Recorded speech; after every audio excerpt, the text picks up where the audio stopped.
Item ಯಾವುದೇ ಇರಲಿ try ಮಾಡಿ ಆಚಿ ಚಿಕನ್ ಮಸಾಲಾ. ಆಚಿ ಚಿಕನ್ ಮಸಾಲಾ. ಸರ್ಕಾರ ಆಶ್ವಾಸನೆಗಳ ಮೇಲೆ ಆಶ್ವಾಸನೆ ಕೊಡುತ್ತೆ. ಯಾರ್ಯಾರು ದುಡಿಯೋಕ್ಕಾಗ್ತಾ ಇಲ್ಲ ಅವ್ರಿಗೆ ನಾವು ದುಡ್ಡು ಕೊಡ್ತೀವಿ ಅಂತ ಕೂಡ ಸರ್ಕಾರ ಹೇಳಿತ್ತು.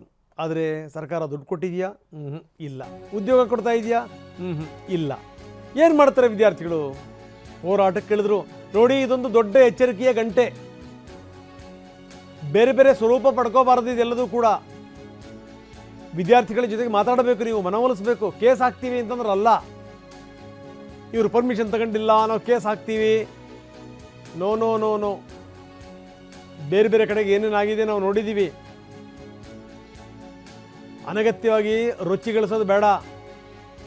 ಯಾಕಂದರೆ ವಿದ್ಯಾರ್ಥಿಗಳು ಘೋಷಣೆ ಮಾಡಿದ್ದಾರೆ, ನಾವು ಇನ್ನಷ್ಟು ತೀವ್ರ ಮಾಡ್ತೀವಿ ಹೋರಾಟವನ್ನು, ಬೆಂಗಳೂರು ಚಲೋ ಮಾಡ್ತೀವಿ, 1 ವಾರ ಗಡುವು ಕೊಡ್ತೀವಿ, ಅಷ್ಟರೊಳಗಡೆ ಈಡೇರಿಸಿದರೆ ಓಕೆ, ನೀವು ಭರವಸೆ ಕೊಟ್ಟರೆ ಓಕೆ, ಇಲ್ಲ ಅಂತಂದ್ರೆ ನಾವು ಸುಮ್ಮನೆ ಬಿಡಲ್ಲ. ವಿದ್ಯಾರ್ಥಿ ಮುಖಂಡ ಶಾಂತಕುಮಾರ್ ಹೇಳಿಕೆ ಕೊಟ್ಟಿದ್ದಾರೆ. ನೇಮಕಾತಿ ಪ್ರಕ್ರಿಯೆ ಶುರುವಾಗದಿದ್ದರೆ ಹೋರಾಟ ಖಚಿತ. ಧಾರವಾಡದಿಂದ ಬೆಂಗಳೂರು ತನಕ ನಾವು ಪಾದಯಾತ್ರೆ ಮಾಡ್ತೀವಿ. ಈ ಒಂದು ಎಚ್ಚರಿಕೆಯ ಸಂದೇಶ ರವಾನೆ ಆಗಿದೆ. ಯಾಕಂದರೆ ಎಷ್ಟು ಜನ ವಿದ್ಯಾರ್ಥಿಗಳು ಓದಿ ಓದಿ ಓದಿ ಹೊರಗಡೆ ಬರ್ತಾ ಇದ್ದಾರೆ ಕಾಲೇಜಿಂದ. ಅವ್ರಿಗೆ ಏನು ಕೆಲಸ ಇಲ್ಲ, ಕಾರ್ಯ ಇಲ್ಲ. ಸರ್ಕಾರ ಹೇಳ್ಬಿಡ್ತು, ಯಾರ್ಯಾರಿದ್ದಾರೆ ಅವರಿಗೆ ನೆಕ್ಸ್ಟ್ ಕೆಲಸ ಸಿಗೋ ತನಕ ಇಷ್ಟು ಅವಧಿಗೆ ಅಂತ ನಾವು ದುಡ್ಡು ಕೊಡ್ತೀವಿ. ಎಷ್ಟು ಬಂತು ದುಡ್ಡು? ಲಕ್ಷ್ಮೀ ದುಡ್ಡೇ ಬರ್ತಾ ಇಲ್ಲ. ಇನ್ನು ನಿರುದ್ಯೋಗಿಗಳ ದುಡ್ಡು ಬರುತ್ತಾ? ಸ್ಥಿತಿ ಹಂಗಿದೆ. ಆದರೆ ಮೊನ್ನೆದು ಇದೆಯಲ್ಲ, ಮೊನ್ನೆದು ಅನಿರೀಕ್ಷಿತ. ಅದು ಇಷ್ಟೊಂದು ದೊಡ್ಡ ಸಂಖ್ಯೆಯಲ್ಲಿ ವಿದ್ಯಾರ್ಥಿಗಳು ಸೇರ್ತಾರೆ, ಪ್ರತಿಭಟನೆ ಮಾಡ್ತಾರೆ ಅಂತ ಸರ್ಕಾರ ಕನಸು ಮನಸ್ಸಲ್ಲೂ ಕೂಡ ಅಂದ್ಕೊಂಡಿರಲಿಲ್ಲ. ಶಾಂತಕುಮಾರ್ ಹೇಳಿಕೆ ಕೊಟ್ಟಿದ್ದಾರೆ.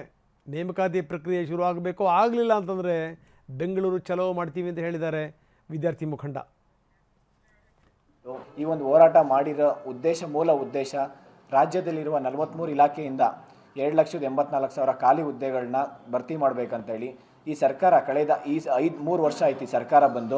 ಸರ್ಕಾರ ಬಂದು ಒಂದೇ ವರ್ಷದಲ್ಲಿ 1 ಲಕ್ಷ ವೇಕೆನ್ಸಿ ಫಿಲ್ ಮಾಡ್ತೀನಿ ಅಂತ ಹೇಳಿದರು ಪ್ರಣಾಳಿಕೆಯಲ್ಲಿ. ಆದರೆ ಈ ಒಂದು 3 ವರ್ಷ ಆದ್ರೂ 5,000 ವೇಕೆನ್ಸಿ ಫಿಲ್ ಮಾಡಿಲ್ಲ. ಈ ವಿದ್ಯಾರ್ಥಿಗಳ ಕಷ್ಟಗಳನ್ನ ಈ ಒಂದು ವಿದ್ಯಾರ್ಥಿಗಳ ಯಾವ ರೀತಿ ಇದೆ ಅಂತಂದರೆ, ಅವರ ಕೂಗು ಯಾರೂ ಕೇಳೋರಿರಲಿಲ್ಲ. ಆ ಒಂದು ಪರಿಸ್ಥಿತಿಯಲ್ಲಿ ನಾವು ಸಾಕಷ್ಟು ಬಾರಿ ಹೋರಾಟ ಮಾಡಿದ್ವಿ. ಈ ಹಿಂದೆ ಸೆಪ್ಟೆಂಬರ್ 25ನೇ ತಾರೀಕು ಕೂಡ 50,000 ರಿಂದ 60,000 ಜನ ವಿದ್ಯಾರ್ಥಿಗಳು ಸೇರ್ಕೊಂಡು ಧಾರವಾಡದಲ್ಲಿ ಹೋರಾಟ ಮಾಡಿದ್ವಿ. ಬೆಂಗಳೂರು, ಬಿಜಾಪುರ ಎಲ್ಲ ಕಡೆ ಹೋರಾಟ ಮಾಡಿದ್ರು.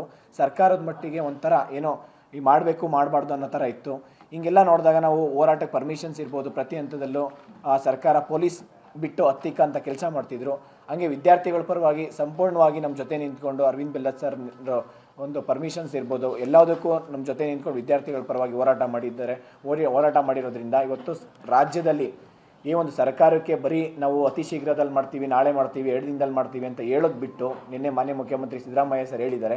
ಅದನ್ನು ನಾವು ಈ ಹಿಂದೆನೂ ನಾವು ವಿಂಟರ್ ಸೆಷನಲ್ಲಿ ಅವ್ರ ಹತ್ರ ಕೂತ್ಕೊಂಡು ಸುಮಾರು 1 ಗಂಟೆಗಳ ಕಾಲ ಚರ್ಚೆ ಮಾಡಿ 25 ಸಮಸ್ಯೆಗಳನ್ನ ಅವ್ರ ಹತ್ರ ಮುಂದೆ ಇಟ್ಟು ಅವ್ರು ಕಂಪ್ಲೀಟ್ಲಿ ಅವರಿಗೆ ಮನವರಿಕೆ ಮಾಡಿಕೊಟ್ಟಿದ್ವಿ. ಅದರಲ್ಲಿ 5 ವರ್ಷ ವಯೋಮಿತಿ ಸಡಿಲಿಕೆ ಮಾಡಿದ್ರು. ಅದಾದಮೇಲೆ ಇನ್ನೊಂದು 2-3 ಸಮಸ್ಯೆ ಏನಂತಂದರೆ, ಈ ಒಂದು ಕ್ಯಾಂಟೀನ್ ಮಾಡ್ತೀನಿ ಅಂತ ಹೇಳಿದ್ದಾರೆ ಈಗ ಧಾರವಾಡದಲ್ಲಿ 4 ಕ್ಯಾಂಟೀನು. ಬಟ್ ಅದ್ರ ಜೊತೆಯಲ್ಲಿ ನಾವು ಈ ಕೂಡಲೇ ಕಾನೂನು ರೀತಿಯಲ್ಲಿ ಏನೇ ಸಮಸ್ಯೆ ಇದ್ರೂ ಅದನ್ನು ರೆಕ್ರೂಟ್ಮೆಂಟ್ ಮಾಡಿ ಅಂತ ಹೇಳ್ಬಿಟ್ಟು ಸಾಕಷ್ಟು ಒತ್ತಡ ಹಾಕಿದ್ವಿ. 2 ತಿಂಗಳು ಟೈಮ್ ಕೊಟ್ಟಿದ್ವಿ. 2 ತಿಂಗಳಾದ್ರೂ ಈ ಒಂದು ಫೆಬ್ರವರಿ 12ನೇ ತಾರೀಕು ಕೋರ್ಟ್ ಕೇಸ್ ಇತ್ತು. 12ನೇ ತಾರೀಕು ನಾವು 11ನೇ ತಾರೀಕು ಬೆಂಗಳೂರು ಫ್ರೀಡಮ್ ಪಾರ್ಕಲ್ಲಿ ಹೋರಾಟ ಮಾಡಿದ್ರು ಸರ್ಕಾರ ಅದನ್ನು ಸೀರಿಯಸ್ ಆಗಿ ಪರಿಗಣನೆಗೆ ತೊಗೊಂಡಿಲ್ಲ.